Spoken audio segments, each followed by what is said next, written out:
Hare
केला होता अट्टहास, याचसाठी केला होता अट्टहास, शेवटचा दिस गोड भावा, आता निश्चिंतीने पावलो विसावा, कुंतल्या धावा तृष्णेच्या, कौतुक वाटे झाली वेचाचे, कौतुक वाटे झाली वेचाचे, नाम मंगळाचे तिने गुणे, आता निश्चिंतीने पावलो विसावा, कुंतल्या धावा तृष्णेच्या.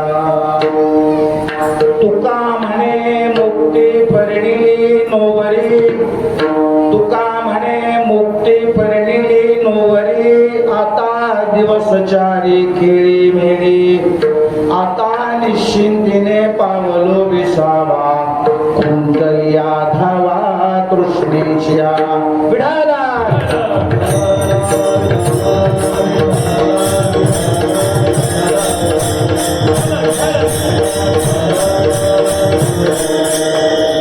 वसुदेव सुतं देवं कंसचाणूरमर्दनं,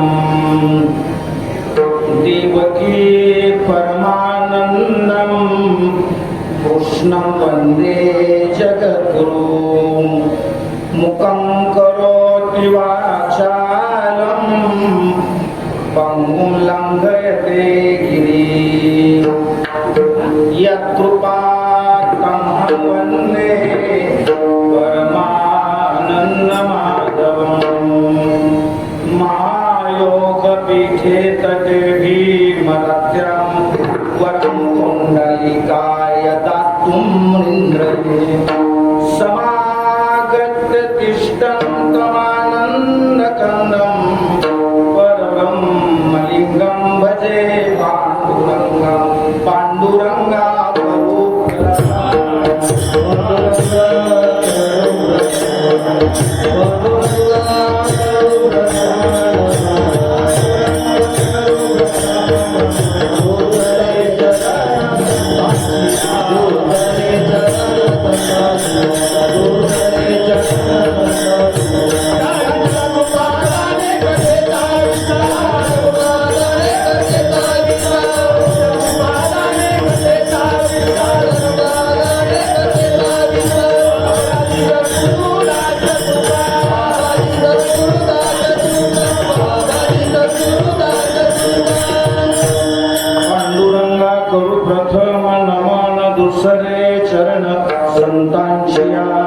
त्यांच्या कृपाने कथेचा विस्तारू, बाबाजी सद्गुरु दास तुकाराम.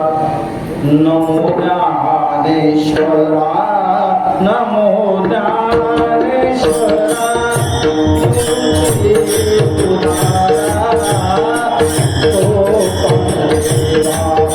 Namo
सद्गुरु तुकया ज्ञानदीपा नमो सद्गुरु सच्चिदानंद रूपा नमो सद्गुरु भक्त कल्याण मूर्ती नमो सद्गुरु भास्करा पूर्ण कीर्ती जयांची केलिया स्मरण होय सकळ विद्यांचे अधिकरण तेची बंधू श्री चरण सुरूंचे ते नमस्कारोनी आता मस्तक हे पाया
केला होता टहास याचसाठी केला होता टहास शेवटचा दिस गोड भावा आता निश्चिंतीने पावलो विसावा खुंटली आधावा कृष्णेच्या प्रस्तुत स्थळी प्राप्त प्रसंगी संप्राप्त कीर्तनरूपी सेवेकरता घेतलेला अभंग वैराग्याचे महामेरू तुमच्या आमच्या सर्वांच्या अंतःकरणाचे अधिष्ठान असले तुमचा आमचा सर्वांचा संसार सुखाचा व्हावा याकरता ज्यांनी आपल्या संपूर्ण संसार प्रपंचाची उडी केली ज्यांच्या वाणीला सूर्याची तेजस्विता चंद्राची शीतलता वेद मंत्राची सुचिता गंगेची पवित्रता मातेची वात्सल्यता लाभलेली आहे ज्यांना आपण या वारकरी संप्रदायाच्या कलस्थानी मानतो असे जगमान्य संत देवमान्य संत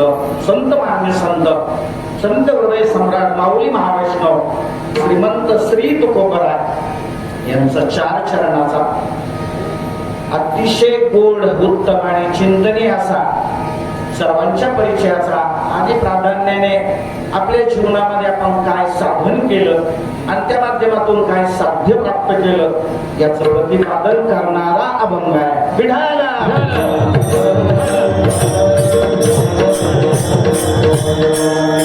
अभंगाचा सरळ सरळ अर्थ असा आहे जगद्गुरु तुकोबराय म्हणतात की माझ्या जीवनातील आत्यंतिक दुःखाची निवृत्ती करून परमानंद सुखाची प्राप्ती मला झाली माझा शेवट गोड झाला आणि त्याकरता मी सातत्याने माझ्या जीवनामध्ये भगवंताचं नामस्मरण केलं त्यासाठी अट्टहास केला म्हणजे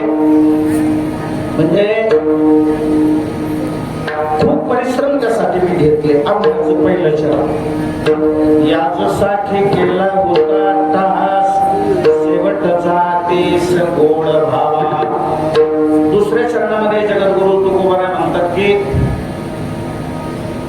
तृष्णेची जी धाव होती ती खुंटली आता माझ्या जीवनामध्ये कसल्या प्रकारची कामना शिल्लक राहिली नाही माझ्या जीवाला एक निश्चिंतता अर्थात विसावा माझ्या जीवनामध्ये प्राप्त झाला अभंगाचं दुसरं चरण आता निश्चिंतीने पावलो विसावा खुंटलिया धावा तृष्णेच्या.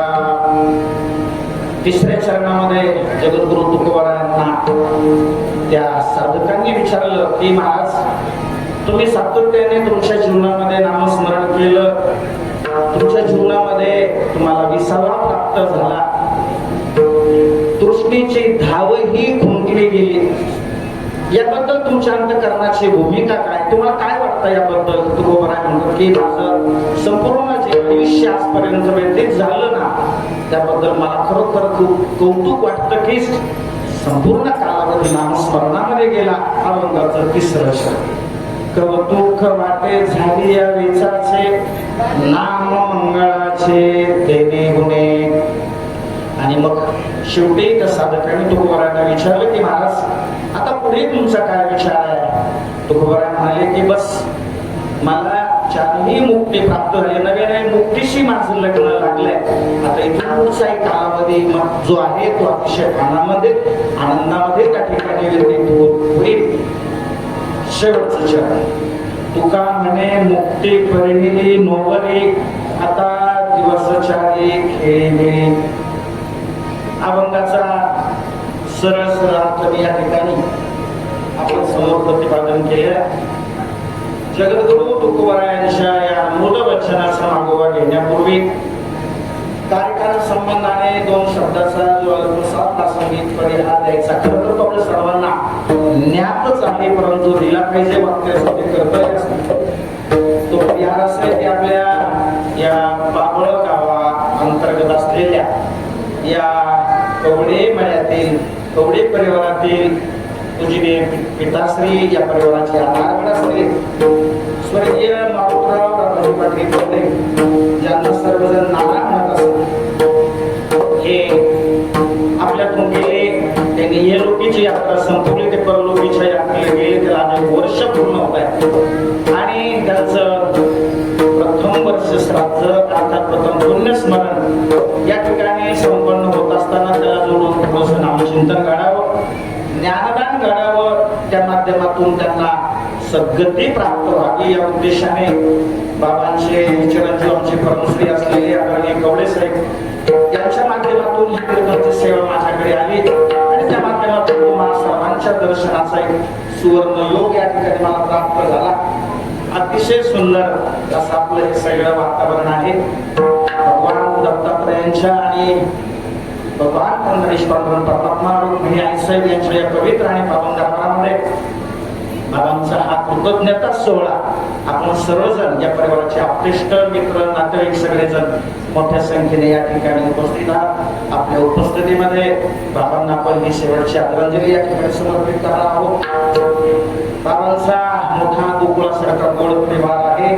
4 मुलं आहेत, 4 मुली आहेत, 11 नातवंड आहेत, 9 पतवंड आहेत, 6 पुतणी आहेत. मोठा गोड असा सगळा गोकुळासारखा हा परिवार. बाबांचे थोरले चिरंजीव आहेत श्रीयुत विश्वनाथ मारुती कवडे, हे मुख्याध्यापक होते, सेवानिवृत्त झालेले आहेत. दुसरे बाबांचे चिरंजीव श्रीयुत सखाराम मारुती कवडे आमचे परमस्नेही आहेत. आमच्या रावरी तालुक्यामध्ये एक कर्तबगार ज्यांनी आपल्या कार्यकर्तृत्वाचा एक मोठा ठसा त्या ठिकाणी उमटवला. शिक्षण विस्तार अधिकारी म्हणून त्या ठिकाणी ते होते आणि पुढे जाऊन नगर जिल्हा परिषद मध्ये त्या ठिकाणी ते सेवानिवृत्त झाले. त्यानंतर तिसरे चिरंजीव आहेत तुकाराम मारुती कवडे पाटील. आपल्या गावातल्या विविध कार्यकारी सेवा सोसायटीचे व्हाईस चेअरमन होते, काही काळ माजी सरपंच होते आणि आज सध्या गावामध्ये ग्रामपंचायतीचे विद्यमान सदस्य आहेत. चौथे चिरंजीव अशोक मारुती पाटील कवडे इंजिनियर्स आहेत आणि पुण्याला फोर्स मोटर्स लिमिटेड या कंपनीमध्ये जनरल मॅनेजर म्हणून कार्यरत आहेत. खूप गोड असा हा सगळा परिवार आहे. बाबांच्या मुली आहेत. सौ सुरेशना गंगाधर लंके गृहिणी आहेत. सौ सिंधुताई मंजाभाऊ लंके याही गृहिणी आहेत. तिसऱ्या कन्या बाबांच्या सौ इंदुमती वसंतराव शिंदे गृहिणी आहेत आणि चौथ्या कन्या सौ कांता शिवाजी पुजारी या माध्यमिक शाळेमध्ये मुख्याध्यापिका होत्या, सेवा निवृत्त आहेत. बाबांची एकूण 11 नातवंड आहेत, मुलांची मुलींची. आणि विशेष सांगण्यासारखी गोष्ट ही की सर्वजण सेवेमध्ये, विविध क्षेत्रामध्ये सर्वजण सेवेमध्ये आहेत. बाबांच्या बाबतीत सांगायचं तर एक शांत, सुस्वभावी, मनमिळावू, कष्टाळू, धार्मिक आणि आचार विचारामध्ये सात्विकता आणि शुद्धता असलेलं हे व्यक्तिमत्व. मला सांगितलं गेलं की वयाच्या 85व्या वर्षी त्यांनी उत्तर भारतातील 2 धाम तीर्थयात्राही मुलांसोबत पूर्ण केली. पायी चालले 2011 साली. आणि स्थानिक पातळीवरती आज गावामध्ये आपण पाहतो की तंटामुक्ती समिती आहे, तर त्या तंटामुक्ती समितीचं त्यावेळेस नसलेली तंटामुक्त समिती, परंतु त्यांच्या शब्दाला मान, एक चालतं बोलतं ते न्यायालय होतं. मला कुणीतरी म्हणालं मला असे की रामशास्त्री प्रभूने हे जे न्यायाधीश होऊन गेले अगदी तशा पद्धतीचं गावामध्ये न्याय निवड करण्याचं काम बाबांनी सातत्याने केलं. त्यांचा स्वभाव थोडासा कडक होता पण सत्यवादी होते. 2021 साली त्यांना कोरोना झाला होता, परंतु भगवत कृपेने त्यातूनही ते वाचले निश्चितपणे आणि शेवटपर्यंत निरोगी असं त्यांची शरीर प्रकृती होती. बाबांच्या धर्मपत्नी आहेत गंगा भागीरथी, चंद्रभागा, मारुती पाटील कवडे. मोठा परिवार, जवळजवळ 32-33 जणांचं हे सगळे एकत्रित कुटुंब. फक्त कसं आहे की नोकरी धंद्याच्या निमित्ताने, व्यवसायाच्या निमित्ताने बाहेरगावी राहतात, परंतु सुखदुःखाच्या प्रसंगी सण उत्सवाकरता सगळेजण गावामध्ये येतात. मागे मी एकदा महाराजांनी मला, म्हणजे बाबांनी या ठिकाणी दत्त जयंतीचं निमंत्रण दिलं होतं. त्यावेळेस मी एक कीर्तन या ठिकाणी केलं होतं, एक प्रवचन आणि कीर्तन. त्याला 4-6 वर्ष झाली आणि त्यानंतर पुन्हा एकदा हा एक सुवर्णयोग या ठिकाणी जुळून आलेला आहे. सर्वांना मी धन्यवाद देतो.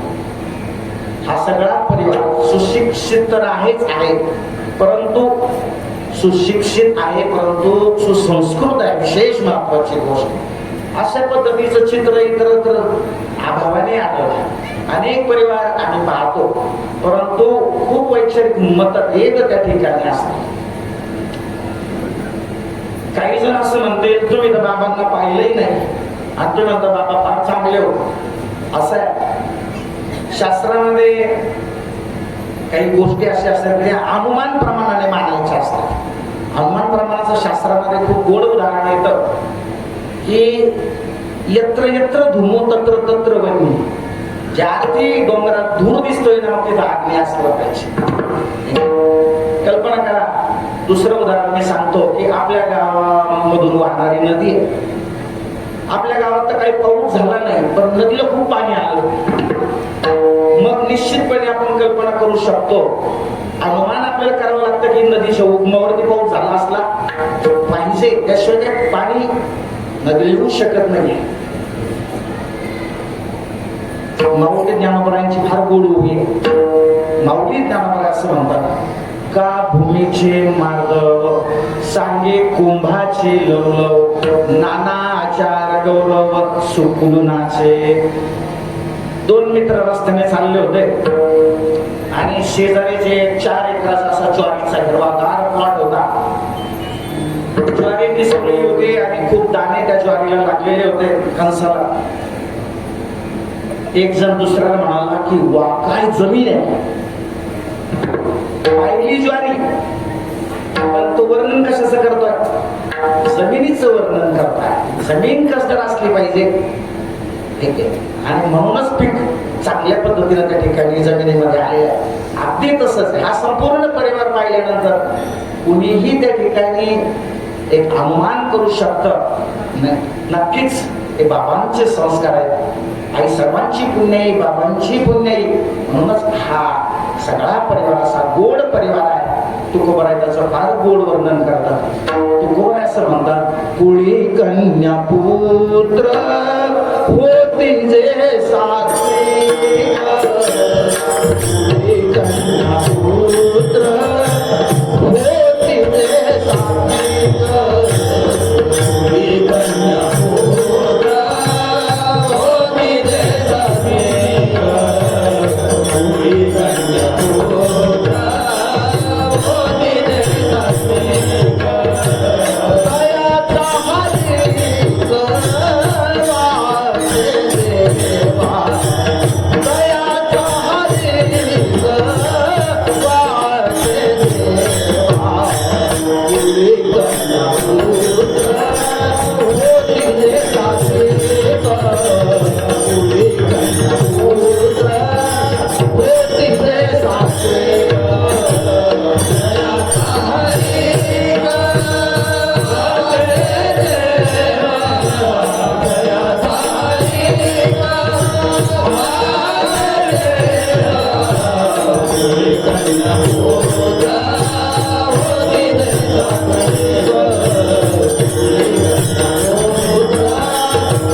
सात्विक मुला मुलींचा भगवंतालाही निश्चितपणे हर्ष होतो, आनंद वाटतो. सचिन शुद्ध बीजा पोटी भरले रसाळ गोमटे. तेव्हा बाबा आपल्या 2 वर्षापूर्वी दिलेले आहे. जावं सगळ्यांना लागतं, प्रकृतीचा तो नियम आहे. भगवंत स्वतः गीतेमध्ये त्या ठिकाणी अर्जुनाला सांगतात की जातस्यहि ध्रुवं मृत्यू ध्रुवं जन्म मृतस्य च तस्मात् परिहारेऽर्थे न त्वं शोचितुमर्हसि. भगवान म्हणतात अर्जुना, ज्याचा जन्म झाला त्याला मरावं लागतं, आणि जो मृत्यू पावतो ना तो पुन्हा जन्माला येतो. या बाबतीमध्ये तू व्यर्थ शोक करू नकोस. माऊली ज्ञानोबा या श्लोकावरती भाष्य करत असताना म्हणतात, उपजे ते नासे नासिले पुनरपि दिसे हे घटिका यंत्र जैसे परिभ्रमे. ज्याची उत्पत्ती झाली त्याचा विनाश निश्चितपणे अटळ आहे. प्रत्येकाचं रिटर्नचं तिकीट कन्फर्म आहे. थोडक्यात सांगायचं जावं प्रत्येकाला लागतं. मृत्यू संदर्भातला एक समर्थ रामदास स्वामींचा समासार बोल. समर्थ रामदास स्वामी असं म्हणतात, गेले बहुत बळाचे गेले बहुत काळाचे गेले बहुत कुलाचे कुलवंत राजे. सुरुवातीला म्हणतात की गेले बहुत बळाचे, आजपर्यंत खूप बलवान माणसे या मृत्यू लोकांमध्ये आली, पोलादी पहाड हाताने वापरत होते, परंतु त्यांनाही जावं लागले. आयुष्य भानू मावळा जावं लागले. पुढे म्हणतात गेले बहुत काळाचे, काही माणसांना खूप दीर्घायुष्य प्राप्त झालं. 100 नाही, 105 110 120 वर्षापर्यंत ते जगले, परंतु आयुष्य भानू मावळा जावं लागले. पुढे म्हणतात गेले बहुत कुलाचे कुलवंतराचे, खूप मातबर घराण्यातली माणसं, राजे रजवाडे असे ऐश्वर्य संपन्न मंडळी या मृत्यू लोकांमध्ये जन्माला आली. कुलवान होती, शिरवान होती, परंतु एक दिवस त्यांनाही जावं लागलं. आयुष्य भानू मावळा. तात्पर्य सांगण्याचं हेच आहे की बलवंत गेले, धनवंत गेले, गुणवंत गेले, ज्ञानवंत गेले, कीर्तिवंत गेले, नवे नवे भगवंत गेले.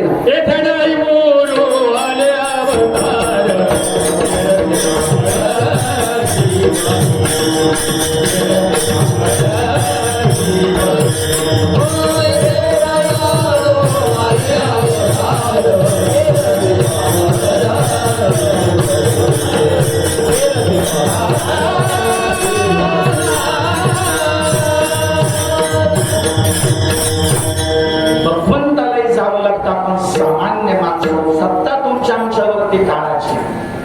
माऊली ज्ञानोबा म्हणतात की काळाची सत्ता हाची बोल निवृत्ता ऐसा वाद पंडुसुता क्षेत्राला लागी. या शरीराला माऊली ज्ञानोबा क्षेत्र असं संबोधतात, आणि या शरीरावरती सत्ता जर म्हटलं तर कुणाची आहे? काळाची सत्ता आहे. सज्जना, आपण म्हणतो केंद्रामध्ये भाजपची सत्ता आहे, महाराष्ट्रामध्ये 3 पक्षांची सत्ता आहे. देवेंद्र फडणवीस यांचा भाजप, अधिक एकनाथराव शिंदे यांचा बाळासाहेब ठाकरे शिवसेना गट, अजित पवारांचा राष्ट्रवादी गट, अशी तिघांची महायुतीची सत्ता आहे. परंतु आपल्याला सांगितलं पाहिजे की सत्ता तुमच्या आमच्यावरती निर्विवादपणे कुणाची असेल तर ती काळाची. देह हे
सांगण्याचा भाव मला इतकाच की जावं सगळ्यांनाच तात्पर्य सच्चिना. सगळ्यांनाच जावं लागतं, हे निर्विवाद आहे. बोलून गेलो की मृत्यू हे या विश्वातलं एक अंतिम सत्य आहे. आणि त्या प्रकृतीच्या नियमाप्रमाणे बाबा आपल्या 2 वर्षापूर्वी गेले. भगवान पंढरीश पांडुरंग परमात्म्याच्या चरणी, माऊली ज्ञानोबांच्या चरणी आपण सर्वजण हीच प्रार्थना करू की भगवंता तू त्यांना सद्गती दे, त्यांचा पुढचा अनंतचा प्रवास सुखाचा हो, असे भगवान पंढरीश पांडुरंग परमात्म्याच्या चरणी, माऊली ज्ञानोबांच्या चरणी आपण प्रार्थना करूया. आणि या परिवाराला जे काही दुःख राहिले आहे त्या दुःखातून सावरण्याची शक्ती आणि बुद्धी भगवंताने द्यावी, अशा पद्धतीची एक प्रार्थना भगवंताकडे आपण सर्वजण करूयात. विचार असा की सर्वात मोठं दुःख जर कोणतं असेल ना तर आई वडिलांचं जाणं. लक्षात, आईचं जाणं, वडिलांचं जाणं सर्वात मोठं दुःख आहे. त्याचं कारण असं की आपल्यावरती निष्ठुरपणे, निरपेक्षपणे, निस्वार्थीपणे प्रेम करणारे 2च पात्र त्या जगामध्ये, एक आहे आई आणि दुसरे आहे वडील. किती प्रेम करते आई, अहो शब्दात येते, शब्दात नाही सांगता येत. खरं तर प्रेम ही संज्ञा शेती तुकोबाराय म्हणतात की प्रेमाने सांगता बोलता जाविता अनुभव चित्ता चित्तजनी. प्रेमाबद्दल सांगता येत नाही, बोलता येत नाही, प्रेम अनुभवण्याची गोष्ट आहे. पण तरीही माऊली ज्ञानोबराय असं म्हणतात किती प्रेम करते आई. आता माऊली ज्ञानोबराय सामान्य आहेत का? शब्दाच्या माध्यमातून आकाशाला गवसणी घालणारे माऊली ज्ञानोबराय हतबल झाले आईचं प्रेम सांगतात. माऊली ज्ञानोबराय म्हणतात किंबहुना धनुर्धरा जो मातेची आई उदरा तो मातेचा सोयरा. अर्जुना तुला कसं सांगू, आई आपल्या मुलाबाळावरती किती प्रेम करते शब्दात ते सांगता येत. आजपर्यंत सगळ्या लेखकांनी, कवींनी, साहित्यिकांनी आईच वर्णन केलेलं आहे. आज थोडासा बाप मला सांगायचा आहे 2 मिनिटांमध्ये आणि मग माझ्या अभंगामध्ये मला प्रवेश करायचा आहे. काय असतो बाप? बाप हा घराचा आधार असतो, नवे नवे घराचं छत असतं. जसं घराचं छत जे असतं हे ऊन, वारा, पाऊस, थंडी सगळ्या गोष्टीपासून आपलं संरक्षण करतं. अगदी तसं आपला बाहेर कितीही मोठी वादळं झाली तर ती वादळं घराच्या बाहेरच थोपवतो, ती घरापर्यंत येऊ देत नाही. बाप असतो. लक्षात, खूप प्रेम करतो आपल्यावर, आपल्या संपूर्ण जीवनाचं समर्पण त्याचं असतं.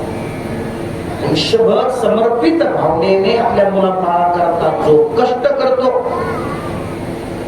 आपली मुलं सदैव विजयी व्हावीत, यशस्वी व्हावीत याकरता आयुष्याच्या प्रत्येक टप्प्यावरती जो हार पत्करतो ना तो बाप असतो. पण दुर्दैवाची गोष्ट ही की आम्हाला बाप कळत नाही. सज्जना, मला नेहमी असं वाटतं इतर काही गोष्टी नाही कळल्या तरी चालतील, परंतु 2 गोष्टी कळाल्या, एक बाप कळावा आणि एक बाप कळावा. बाप का कळावा? तर ज्याला बाप कळतो ना त्याचा प्रपंच चांगला होतो, आणि ज्याला बाप कळतो त्याचा परमार्थ चांगला. विठाला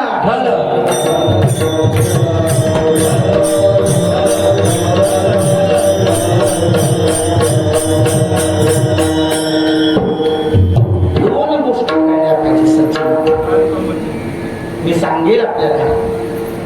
त्या क्रिकेटच्या धावपट्टीवरती त्या ठिकाणी तो सचिन तेंडुलकर 22.5 फूट पळतो.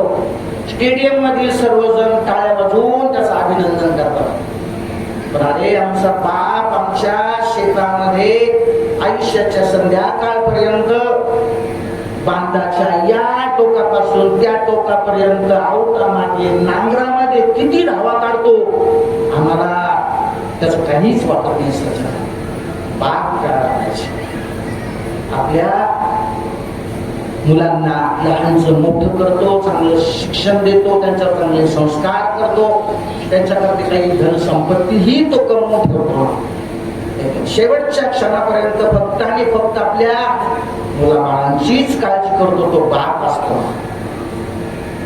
त्या नागनाथ मंजुळेंचा एक चित्रपट बाप काही त्याचं नाव, खूप सुंदर असं गीत त्या चित्रपटामध्ये, त्याच्या 2 वेळी मला आठवतात. तो गीतकार असं म्हणतो, आठळगत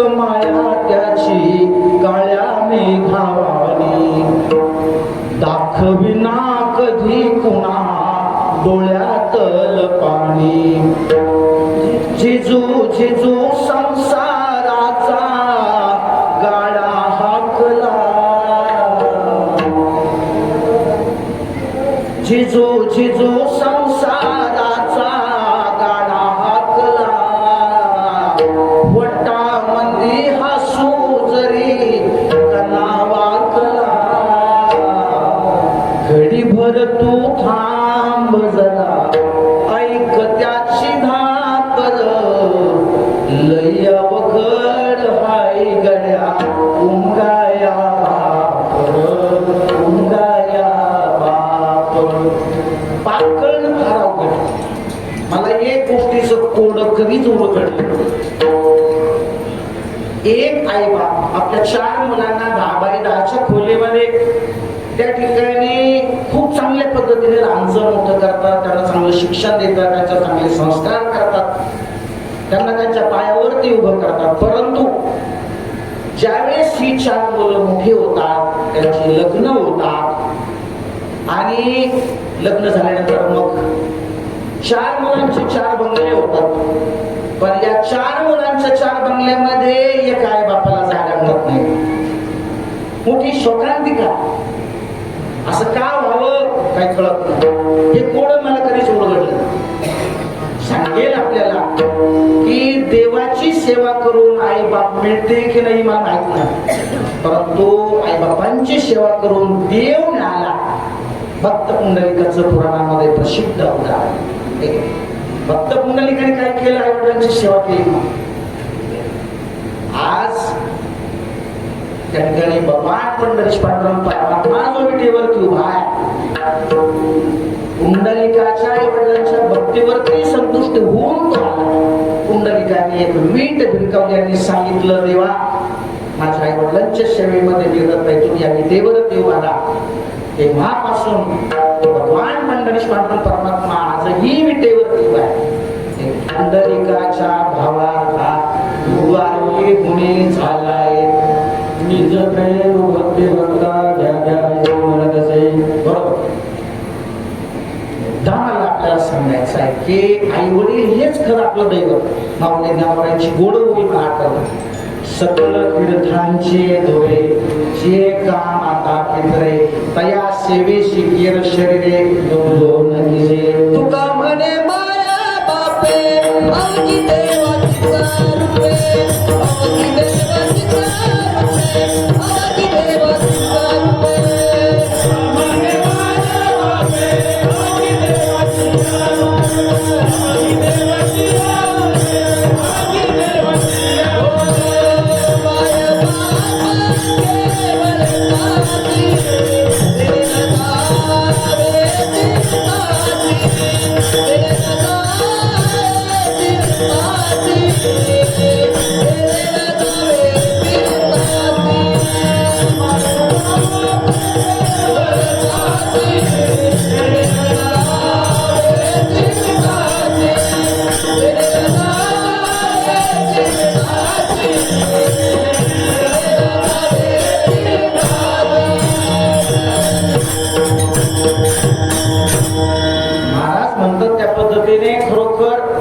काची वडिलांची निष्ठेने प्रामाणिकपणे सेवा करतो कुठल्याही तीर्थयात्रा जायचीच गरज नाही आई वडिलांची सेवा केली पाहिजे परंतु असं चित्र पाहायला मिळतं समाजातून घरात आईशी माणसं नीट बोलत नाही तर आईच्या दर्शनाकरता मग तुळजापूरला जातील कोल्हापूरला जातील वणीला जातील मला सांगा ती मंदिरात ती आई कधीतरी संतुष्ट होईल का कधीच होणार नाही सज्जना एकच गोष्ट सांगेल या बाबतीमध्ये की आपण ज्या पद्धतीने आपल्या आई वडिलांशी वागू याचं आपली मुलं फार बारकाईने निरीक्षण करत असतात आपली मुलं ही आपल्या अनुकरणातून शिकतात आपल्या सांगण्यातून शिकत नाही आपला गैरसमज दूर ठेवा आपल्या स्वार्थाकडे आपल्या मुलाबाळांनी आपल्याशी आपल्या अंतकाळाच्या वेळेला म्हातारपणाच्या वेळेला चांगलं वागलं असं जर आपल्याला वाटत असेल ना आपण आपल्या आई वडिलांशी चांगलं वागलं पाहिजे चांगला व्यवहार केला पाहिजे एवढंच या निमित्ताने सांगेन आज बाबांचं हे प्रथम वर्ष श्राद्ध या ठिकाणी संपन्न होत आहे बाबांची खूप चांगली सेवा या परिवाराने केलेली आहे निश्चितपणे काय करायचं वर्ष श्राद्ध 1-2-3 मिनिटांमध्ये त्याच्यावर प्रकाश टाकतो आणि मला अभंगात प्रवेश करायचा असं आहे. काही सुशिक्षित म्हणून घेणारी माणसं असं म्हणतात की आता ह्या गोष्टी बंद केल्या पाहिजे, ह्या अंधश्रद्धा आहे. It is just wastage of time, money and energy. शक्ती, पैसा, वेळ याचा अपव्यय. लष्करविधी असेल, श्राद्ध असेल, त्यांची काही चूक नाही, ते शास्त्र जाणत नाहीये. त्यांचा आक्षेप असा आहे की आपण जे भाताचे गोळे करतो ते तर इथंच असतात, अंगठ्याने 2 थेंब पाणी सोडतो तेही जमिनीत इथंच शिरतं. मग आपले पितर कुठे आहेत? हजारो नव्हे लाखो किलोमीटर दूर, त्यांच्यापर्यंत ते कसं पोहोचतं? असा त्यांचा सरळ सरळ आक्षेप आहे. तर त्याचं उत्तर असं आहे, मी नेहमी सांगत असतो की आपण सगळे आधुनिक काळातले कलियुगातली मंडळी आहोत ना. आपण आपल्या मोबाईलवरून आपल्या मित्राच्या असेल, नातेवाईकाच्या खात्यावरती त्या ठिकाणी जर आपल्याला काही अमाऊंट ट्रान्सफर करायची असेल, किती वेळ लागतो? बटन दाबलं की लगेच अमाऊंट ट्रान्सफर होते. परदेशात आपलं एखादं नातेवाईक असेल, आपण पत्र टाकलं पोस्टाच्या पेटीमध्ये, 4-7 दिवसांनी त्याला मिळतं. भारत सरकारची त्या पाठीमागे एक स्वतंत्र टपाल यंत्रणा, पैसे आपल्या मित्राच्या नातेवाईकाच्या खात्यावरती अकाउंटवरती जमा होतात, त्याच्याकरता डिजिटल यंत्रणा. अगदी तशी पद्धतीची भगवंताची एक स्वतंत्र अशी पितृदेवतेच्या माध्यमातून स्वतंत्र रचना आहे, स्वतंत्र व्यवस्था आहे की आपण इथं जे पिंडदान करू, उदकदान करू ते पितरांना पोहोचते. आणि म्हणून ते केलं पाहिजे. हे शास्त्र मान्य आहे, हे देव मान्य आहे, हे संत मान्य आहे. लक्षात, शास्त्र मान्य कसं? अर्जुनाची तक्रार आहे भगवंताकडे. अर्जुन म्हणतो संकरो नको यैव लग्नाना कोशच पतंती पित्रो हे श्याम लुप्त पिंडोदक प्रया.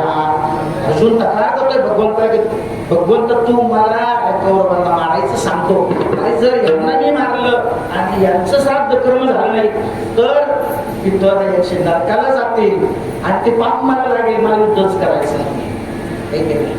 शास्त्र मान्य.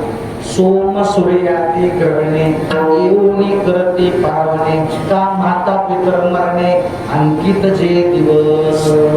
म्हणजे सूर्यग्रहण असेल, चंद्रग्रहण असेल, त्या काळामध्ये दान धर्म केला किंवा ज्या तिथीला आपले आई वडील गेले त्या तिथीला आपण जे काही त्यांच्या स्मृतीप्रित्यर्थ दान धर्म करू ते सगळं त्यांच्यापर्यंत पुण्याच्या रूपाने प्राप्त होतं आणि ते संतुष्ट होतं. आणि म्हणून हे शास्त्र मान्य आहे, हे देव मान्य सुद्धा आहे. भगवान रामप्रभूंनी आपले वडील राजा दशरथांचं श्राद्ध कर्म केल्याचा उल्लेख त्या ठिकाणी रामायणामध्ये आहे. आणि हे संत मान्य तुकोबाराय सुद्धा म्हणतात की मी माझ्या हाताने त्या ठिकाणी माझ्या वडिलांचं श्राद्ध कर्म केलं. पिंड पदावरी पिंड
माझ्या हाताने माझ्या वडिलांचं पिंडदान केले.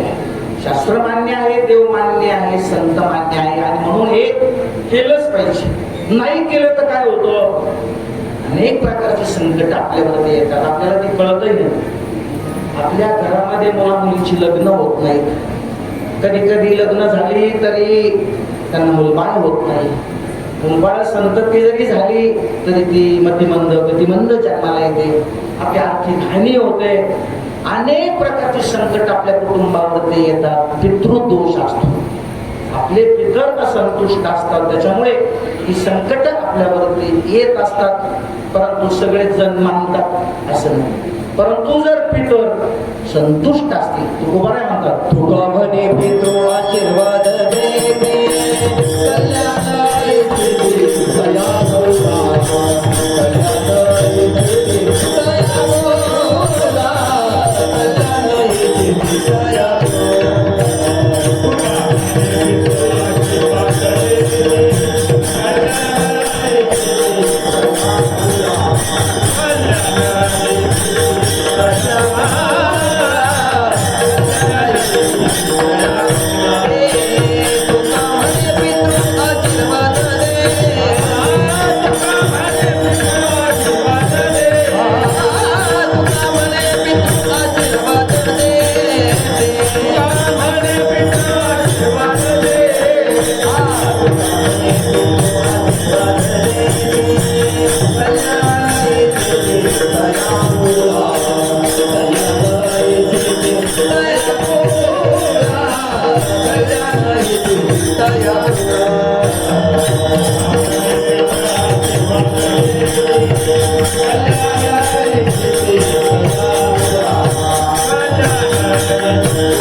श्राद्ध कर्मचा विधी जर आपण यथासांग केला तर पितर संतुष्ट होतात, आपल्याला आशीर्वाद देतात. अन्यथा पितृदोष आपल्याला लागतो आणि नको त्या संकटाला सामोरं जावं लागतं.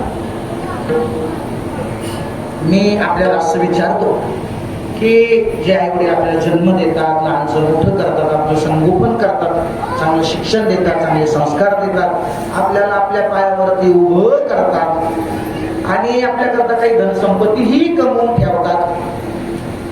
ज्या तिथीला ते गेले त्या तिथीला त्यांच्या प्रति कृतज्ञता व्यक्त करणं, यात कुठे आली अंधश्रद्धा म्हणता येईल का?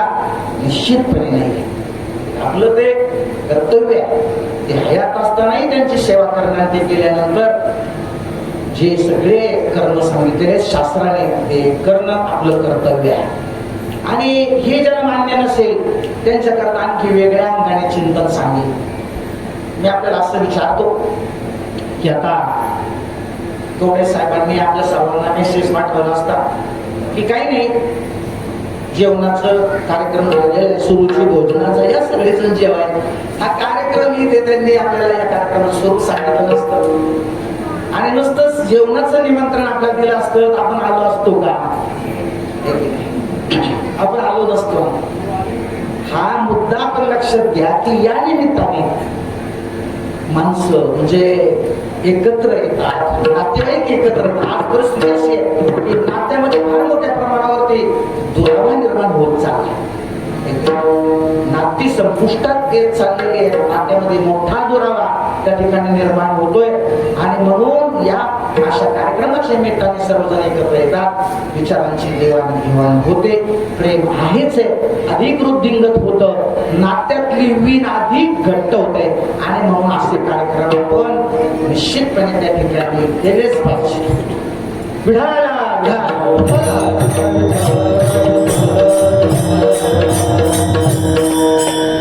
आज या ठिकाणी निरूपणा करता घेतलेला अभंग जगद्गुरु तुकोबारायांचा चारचरणाचा अतिशय गोड उत्तम चिंतनीय असा सर्वांच्या परिचयाचा आणि प्राधान्याने आपल्या जीवनामध्ये आपण काय त्या ठिकाणी साध्य ठेवलं आणि काय साधन त्याच्या करता वापरलं, ते साध्य प्राप्त करण्याकरता काय त्या ठिकाणी आपण साधन वापरलं, याचं प्रतिपादन जगद्गुरु तुकोबाराय या चार अभंगांमध्ये करतात.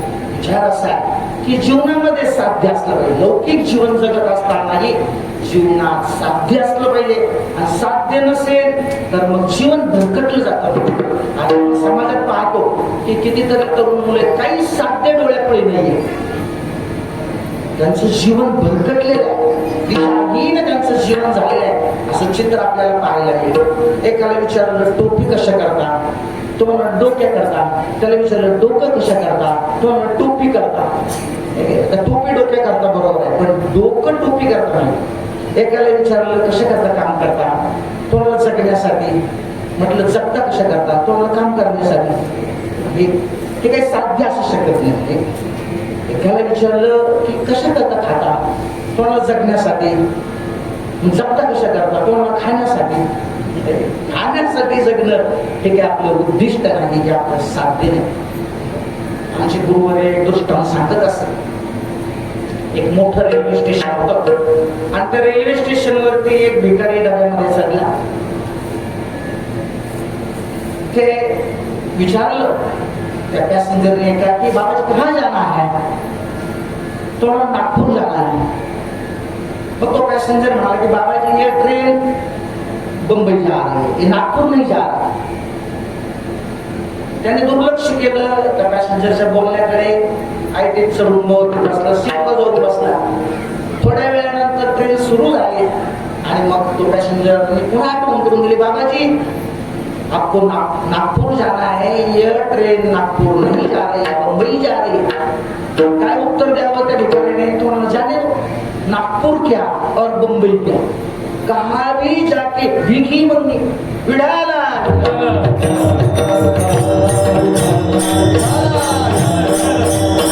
मी कसे करता सांगतो, साध्यच नाही. आपल्या देशाचे भूतपूर्व राष्ट्रपती डॉक्टर APJ अब्दुल कलाम तरुणांना मार्गदर्शन करायचे. ते म्हणायचे की we must have a dream. Dream म्हणजेच गोल, साध्य. आपलं काहीतरी स्वप्न असलं पाहिजे. पण स्वप्न म्हणजे काय, ते म्हणायचे की dreams are the most powerful things in the world. सर्वात सामर्थ्यशाली गोष्ट काय असेल तर ते स्वप्न आहे. पण स्वप्नाची व्याख्या करताना ते म्हणायचे dream is not a thing which you see when you sleep, it is a thing which does not allow you to sleep. याचा अर्थ असा आहे की स्वप्न ते नाही की जे तुम्ही झोपल्यावर पाहता, स्वप्न ते जे तुम्हाला झोपूच देत नाही. लक्षात साध्य पाहिजे जीवनामध्ये, काही ना काही साध्य असलं पाहिजे. आपण आता मागच्या आठवड्यामध्ये सपोर्टी वाचलं, पेपरला वाचलं की एक मेंढपाळाचा मुलगा IPS झाला. IPS अधिकारी झाला एका मेंढपाळाचा. त्याने साध्य जीवनामध्ये मला IPS व्हायचंय आणि तो झाला. Nothing is impossible in this world. या जगात अशक्य असं काही नाही, परंतु साध्य जीवनामध्ये त्या ठिकाणी असलं पाहिजे. हे लौकिकातलं मी बोललो तुकोबारायांना. त्या ठिकाणी विचारलं साधकांनी की महाराज तुमच्या जीवनामध्ये तुम्ही काय साध्य ठेवलं आणि काय साधन त्याकरता केलं. जगद्गुरु तुकोबाराय त्याचं उत्तर आम्हाला पहिल्या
ठीक है.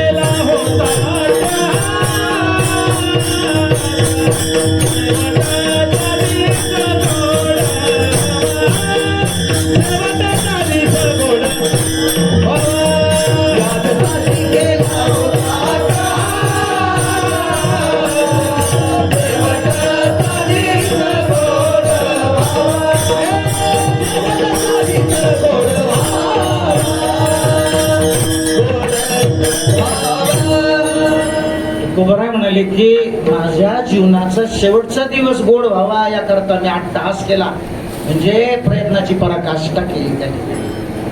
आता या पहिल्या चरणावरती 2-3 शंका अशा निर्माण होतात की शेवटचा दिवस नेमका कोणता. दुसरी शंका की शेवटचा दिवस गोड होणं म्हणजे नेमकं काय, आणि शेवटचा दिवस गोड होण्यासाठी 8 तास करण्याची काय गरज आहे. अशा एक 2-3 शंका अगदी धावत्या वेगामध्ये त्या ठिकाणी त्याचं निरसन आपण करूया. आता शेवटचा दिवस आपण कशाला म्हणतो. आपला जो देह आहे तो देह ज्या वेळेस पडतो, आपण मृत्यू पावतो, त्याला लौकिक व्यवहारानुसार आपण काय म्हणतो, शेवटचा दिवस. वास्तविक पाहता तो आपला शेवटचा दिवस नाहीच. मुळामध्ये आपल्याला मृत्यूच नाहीये. लक्षात घ्या, आपण अमर आहोत. अमर आहा खरे की पाक खोटे, न म्हणा देह माझा ऐसा मग भरवसा कळेल. असं आहे की आपण सगळी आधुनिक युगातली मोबाईल वापरणारी माणसं. एखादा मोबाईल आपण विकत घेतला दुकानातून आणि 4-6 वर्ष किंवा 7-8 वर्ष जास्तीत जास्त वापरल्यानंतर त्याची बटणं खराब होतात. मग काय करतो आपण, नवीन हँडसेट बाजारातून विकत आणतो, पण त्या हँडसेट मध्ये ते जुन्याच मोबाईल मधलं सिम कार्ड टाकतो. जुन्याच मोबाईल मधलं सिम कार्ड टाकतो. अगदी तसं हे जे शरीर आहे साधारणतः 60 वर्ष, 70 वर्ष, 80 वर्ष ज्यावेळेस आपण वापरतो याची बटणं खराब होतात ना. कुणाचं कानाचं बटन खराब होतं, कुणाचं डोळ्याचं बटन खराब होतं, कुणाचं दाताचं बटन खराब होतं. आणि मग त्यानंतर भगवंत काय करतो की हा मोबाईल जो आहे, हा शरीररूपी मोबाईल हिसकावून घेतो आणि ह्यातलं जे सिम कार्ड आहे, म्हणजे जो जीवात्मा आहे, तो दुसऱ्या शरीरामध्ये त्या ठिकाणी ट्रान्सफर करतो.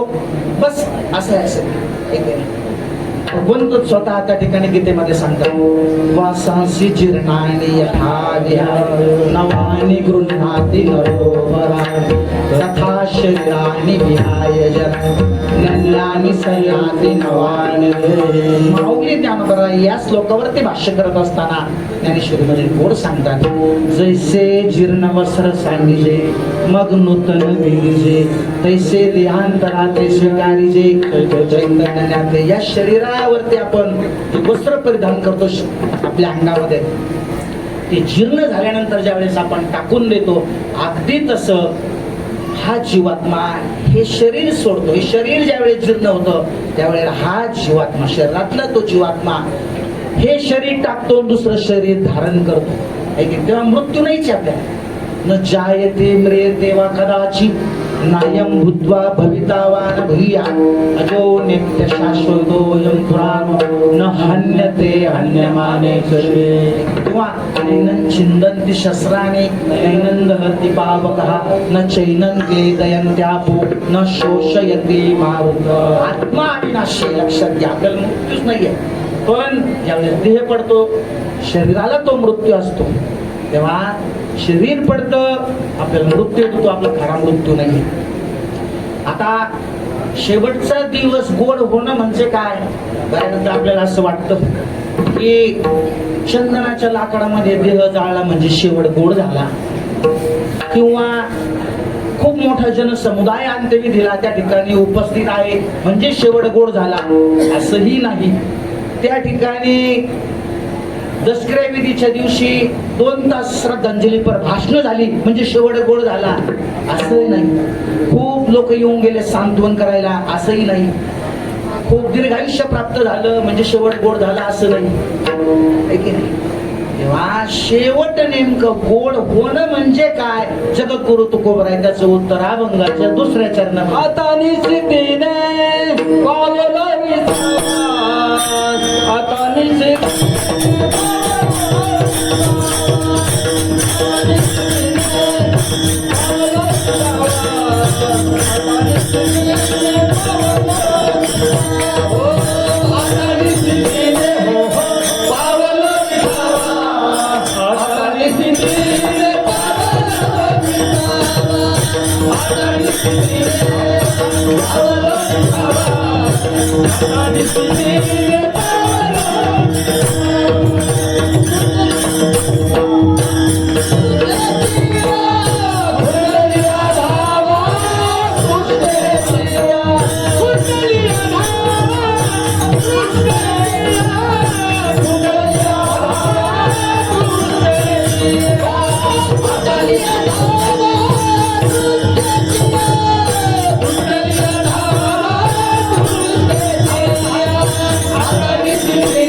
तृष्णेची धाव खुंटन नामे शेवट गोड. अभंगाचा विस्तार कसा समुद्रासारखा आहे. मी अगदी धावत्या वेगात आपल्याला सांगतो.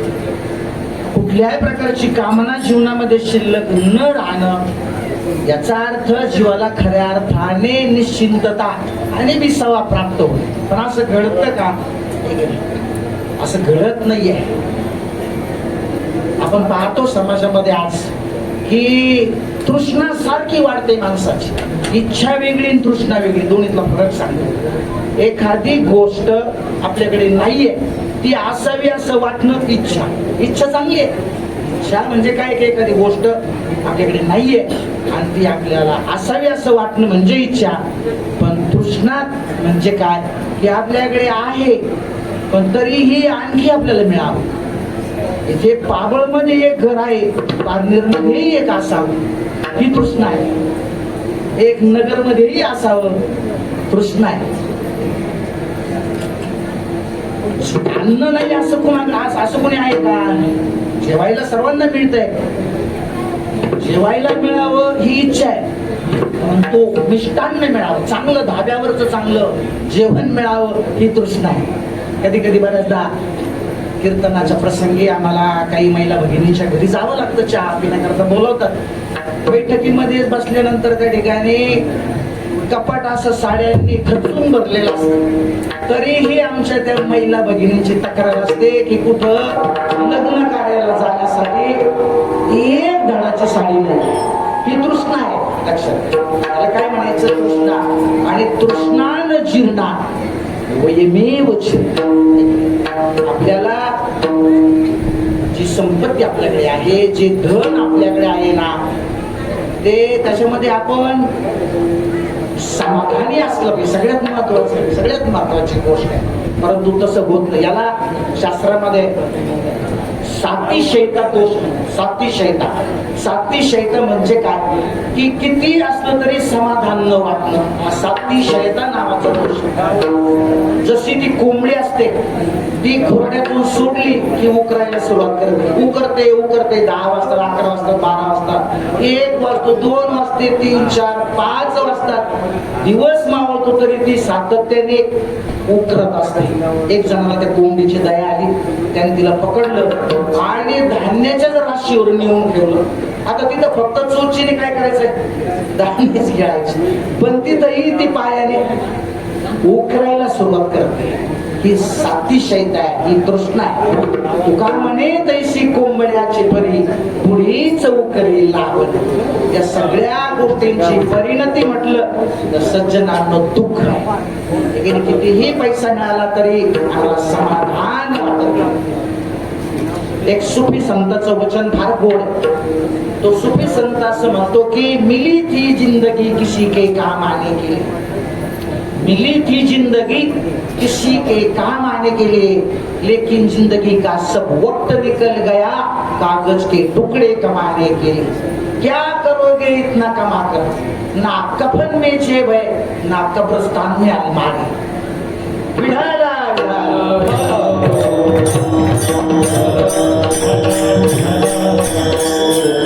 सांगायचा भाव मला इतकाच आहे की अन्नमान धन हे तो प्रारब्ध.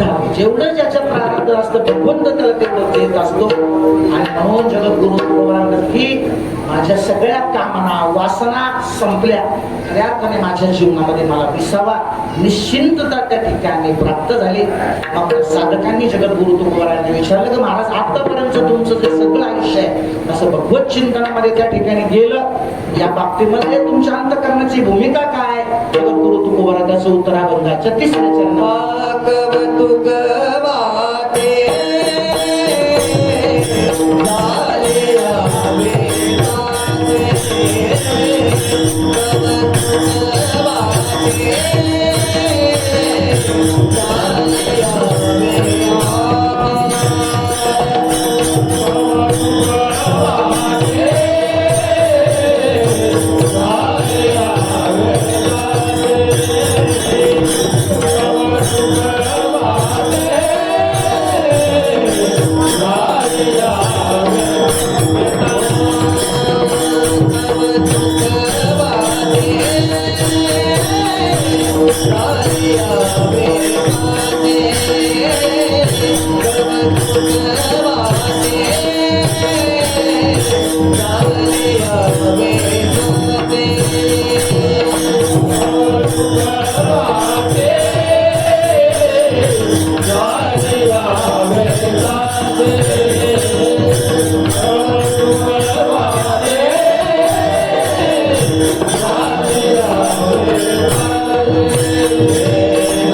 माझ्या जीवनामध्ये सातत्याने मी भगवंताचं नामस्मरण केलं.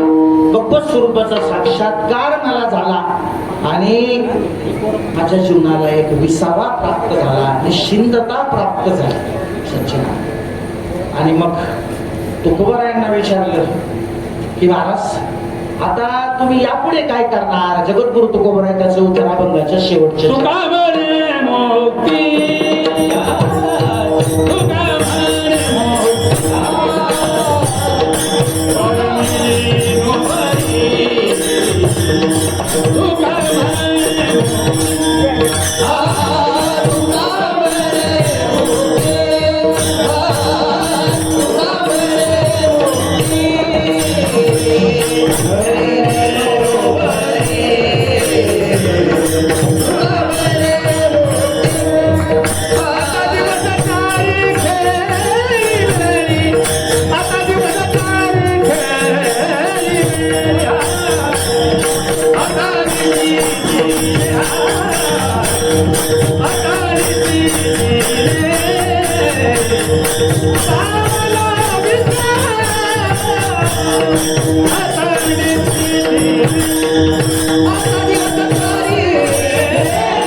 आपला शेवट नाम साधनेच्या माध्यमातून गोड करून घेतला, आपल्या हयातीतच घेतला. जिवंत असताना हा अभंग महाराजांनी हयात असतानाच लिहिला, म्हणजे हयात असतानाच आपल्याला शेवट गोड करता येतो. तुकोबारायांनी तो केला, नाम साधनेच्या माध्यमातून केला. आपल्यालाही तसाच आपला शेवट गोड करून घ्यायचा आहे. म्हणून आपणही सातत्याने भगवंताचं नामस्मरण केलं पाहिजे. कसं करायचं?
याच्यासाठी केला होता अट्टहास शेवटचा दिस गोड बाबा आता निश्चिंतीने पावलो विसावा कुंडली आधावा तृष्णेच्या कौतुक वाटे झाली या वेचाचे नाम मंगळाचे तेने गुणे आता निश्चिंतीने पावलो विसावा कुंडली आधावा तृष्णेच्या तुका म्हणे मुक्ती परिणिली नोवरी आता दिवसाचारी केली आता निश्चिंतीने पावलो विसावा कुंडली आधावा तृष्णेच्या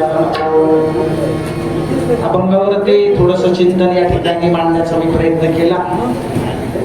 तात्पर्य या अभंगाचं इतकंच आहे. माऊली ज्ञानोबरांच्या भाषेत सांगायचं माऊली ज्ञानोबराय म्हणतात तैसे शास्त्र जात जाण अवघेची अप्रमाण अध्यात्म ज्ञानी विन जीवनामध्ये सर्वात श्रेष्ठ जर काय असेल तर ते अध्यात्म ज्ञान.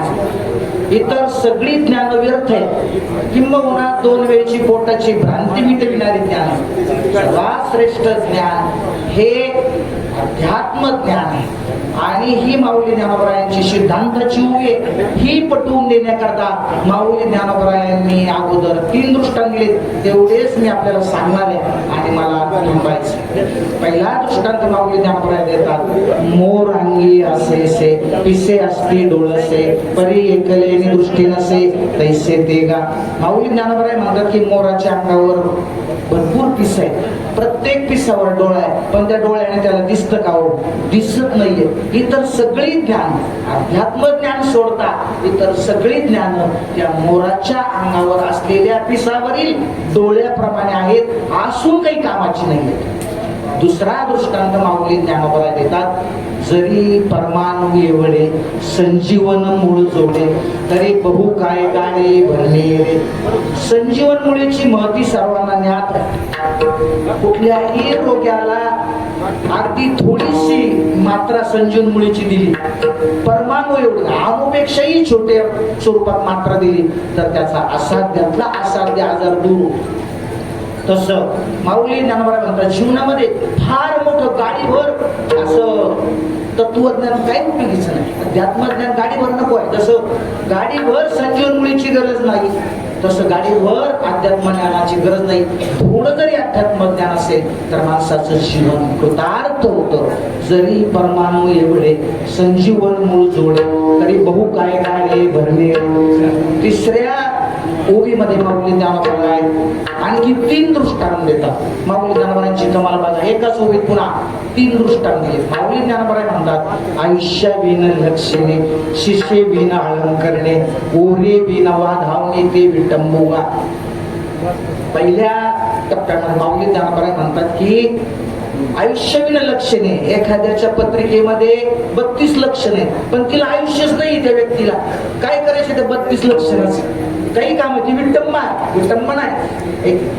पुढे माऊली ज्ञानोबराय म्हणतात की शिष्य बिन अलंकरणे आमच्या एखाद्या महिला भगिनीने त्या ठिकाणी 50 नाही 60-70 तोळ्याचे दागिने अंगावरती घातलेत पण तिला डोकंच नाहीये. ती त्या दागिन्याची विटंबना आहे. शिष्य बिन अलंकरणे ते विटंबुगा. पुढे म्हणतात ओढे बिन वाधावणे ते विटंबुगा. म्हणजे काय? कल्पना करा एखादी वरात निघालेली आहे. भरपूर मोठा जनसमुदाय त्या वरातीमध्ये आहे आणि 50,000चा डीजे लावलेला आहे. रथ विद्युत रोषणाईने शोभित केलेला आहे. फुलांच्या माळांनी रथ शोभित केलेला आहे पण त्या रथामध्ये नवरा नवरीच नाहीये. ही विटंबना आहे. अगदी तसं हे विटंबुगा तिन्ही ठिकाणी लावायचं. अगदी तसं माऊली ज्ञानोबराय म्हणतात तैसे शास्त्र जात जाण अवघे चित्त प्रमाण पार्था अध्यात्म ज्ञानी विन एकलेनी. अध्यात्मज्ञान जीवनात नसेल तर सगळं व्यर्थ आहे. काही कामाचं नाहीये. आणि म्हणून अध्यात्मज्ञान म्हणजेच भगवत प्राप्तीचं ज्ञान म्हणजेच आत्मज्ञान म्हणजेच ब्रह्मज्ञान आणि ते प्राप्त करण्याच्या आपल्या संतांनी त्या ठिकाणी वेगवेगळे जे कठीण मार्ग होते ते न सांगता कथा कीर्तनाचा नामस्मरणाचा भक्तीचा सोपा मार्ग आपल्याला सांगितला. सांगणारे माऊली ज्ञानोबराय सामान्य आहेत का? त्यांनी आता ज्या उभ्या सांगितल्या, ज्ञानियांची शिरोमणी साधकांची मायबाप, योग्यांची माऊली, स्वानंद साम्राज्याचे चक्रवर्ती सम्राट आहे, मुक्त कैवल्य तेजनदी माऊली ज्ञानोबा सांगतात ना, दगड थोडे विश्वास संतांच्या वचनावरती आपण हात ठेवला पाहिजे, आणि जर नाही ठेवला तर मग नाथ महाराज फार गोड सांगतात. नाथ महाराज म्हणतात, हे जरी नाही काल तरी दुसरा येईल, हे जरी नाही काल, हो हे जरी नाही काल तरी दुसरा येईल, हे जरी नाही काल, हे जरी नाही काल तरी दुसरा येईल, हे जरी नाही काल, हे जरी नाही काल तरी दुसरा येईल, हे जरी नाही काल. सरते शेवटी बा मला बांधून येईल, सरते शेवटी बा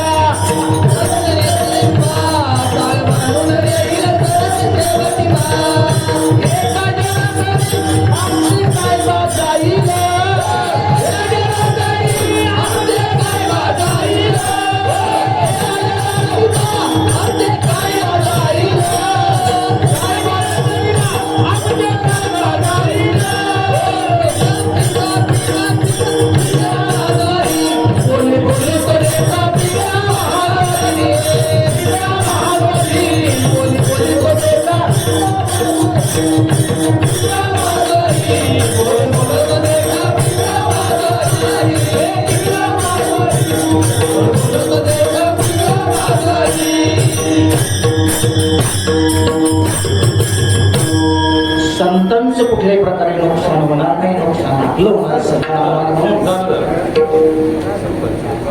बोलून गेलो माझ्या परिवारामध्ये की ज्यांच्या प्रथम वर्ष श्राद्धाच्या निमित्ताने या ठिकाणी सेवा माझ्याकडे आली, ते स्वर्गीय मारुतराव हरवाजी पटेल कवडे उर्फ नाना, एक अतिशय गोड व्यक्तिमत्वाने सगळा परिवार म्हटलं तर आदर्श परिवार, जावं सगळ्यांनाच लागतं त्या प्रकृतीच्या नियमाप्रमाणे आपल्यातून नाना गेलेले आहेत. भगवान पंढरीश पांडुरंग परमात्म्याच्या चरणी, माऊली ज्ञानोबांच्या चरणी आपण सर्वजण हीच प्रार्थना करतो, भगवंता तू त्यांना सद्गती दे आणि या परिवाराला जे काही दुःख झाले त्या दुःखांना सावरण्याची शक्ती आणि बुद्धी दे, एवढंच या निमित्ताने सांगतो.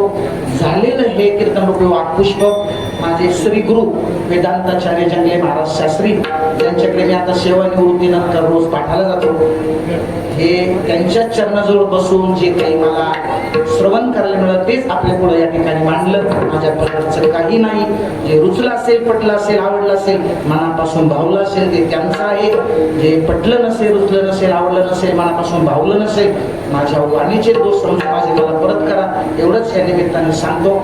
आणि हे कीर्तन रूपे वाक्पुष्प माझ्या श्रीगुरूंच्या चरणी समर्पित करतो. माझ्या वाणीला या ठिकाणी पूर्णविराम देतो. ज्ञानेश्वर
ज्यांची गायनाची साथ या ठिकाणी मला लाभली, खरं तर अशी साथ खूप दुर्मिळ असते. गायनाच्या क्षेत्रातलं महाराष्ट्राचं हे वैभव या ठिकाणी मला साथ करणार हरिभक्तीपरायण किसन महाराज कवडे, हरिभक्तीपरायण तळेकर महाराज आणि मृदुंगावरती ज्यांनी साथ केली हरिभक्तीपरायण समाधान महाराज कन्हेरकर यांनाही मी मनपूर्वक धन्यवाद देतो. विनेकरी बाबा हरिभक्तीपरायण मारुती महाराज कवडे यांनाही मी मनपूर्वक धन्यवाद देतो आणि थांबतो. रामकृष्ण.